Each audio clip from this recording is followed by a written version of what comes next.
नमस्कार, मी Swanand Joshi. Food life with स्वानंदमध्ये तुम्हा सगळ्यांचं मनःपूर्वक स्वागत करतो. मंडळी, पालेभाजी सहसा आपल्याला कुणाला खायला आवडत नाही. मग आपण काय करतो तर पालेभाज्या वापरून वेगवेगळे पदार्थ तयार करतो. तर तसाच आज एक पालेभाजी वापरून तुम्हाला मी चटकदार पदार्थ करायला शिकवणार आहे. आज आपण करणार आहोत हिरवा माठ वापरून त्याच्या पुऱ्या. अगदी साधी, सोपी, घरच्या साहित्यात होणारी रेसिपी आहे, पण खायला अगदी अप्रतिम लागणारी आहे. तर आज आपण करणार आहोत हिरव्या माठाच्या पुऱ्या. चला सुरुवात करायची.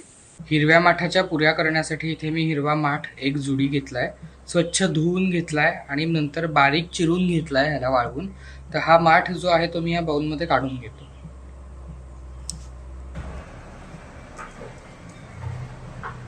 आता इथे मी घेतले आलं लसूण पेस्ट, साधारण 1.5 ते 2 चमचे ही आहे, तर ती आपण ह्यामध्ये घालूया.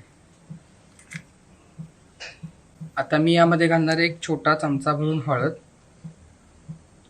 आणि 1 चमचाभर लाल तिखट. तुम्हाला कितपत तिखट आवडतं त्यानुसार तुम्ही हे कमी जास्त करू शकता.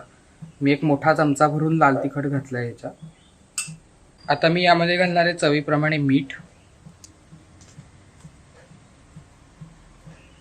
इथे मी घेतलाय रवा, साधारण अर्धी वाटी मी रवा घालणार आहे ह्याच्यात. ह्याच्यामुळे पुऱ्या छान खुसखुशीत होतात. त्याचबरोबर इथे मी घेतलंय गव्हाचं पीठ, साधारण एक वाटीभर गव्हाचं पीठ मी आधी घालणार आहे. लागेल तसं थोडं थोडं आपल्याला ह्याच्यात पीठ घालायचंय, सगळं पीठ एकदम घालायचं नाही. आता हे सगळं मिश्रण आपण एकदा छान एकजीव करून घेऊया.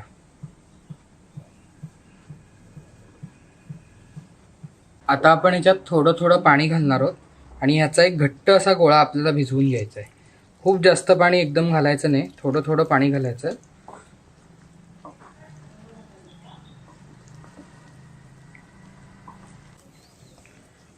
तुम्ही इथे बघू शकता ह्याचा घट्टसर असा मी गोळा बनवून घेतलाय.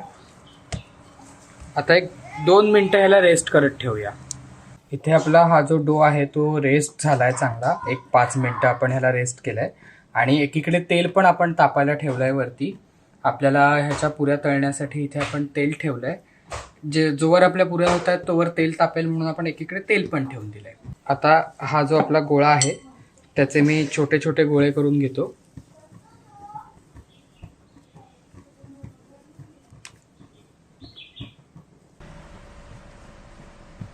पुऱ्या करण्यासाठी इथे आपण आता छोटे छोटे गोळे तयार करून घेतलेत. यातली मी एक लाती घेतली आहे आणि इथे मी तांदूळाचं पीठ घेतलं आहे. त्या तांदूळाच्या पिठामध्ये मी तिला बुडवली आहे आणि आता आपण ही लाटून घेणार आहोत.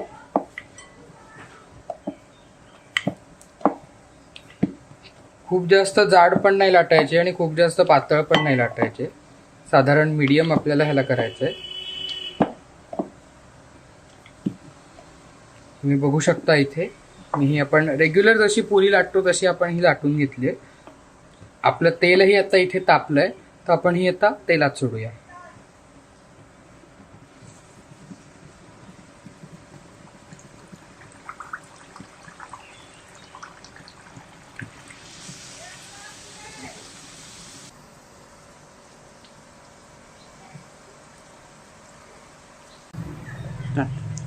दोन्हीकडनं याला छान हलकासा सोनेरी रंग यायला हवा.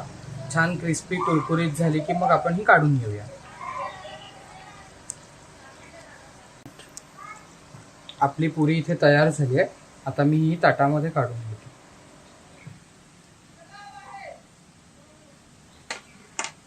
अशाच आपण सगळ्या पुऱ्या करून घेऊया. आपली पुरी इथे झाली आहे, मी ती काढून घेतो.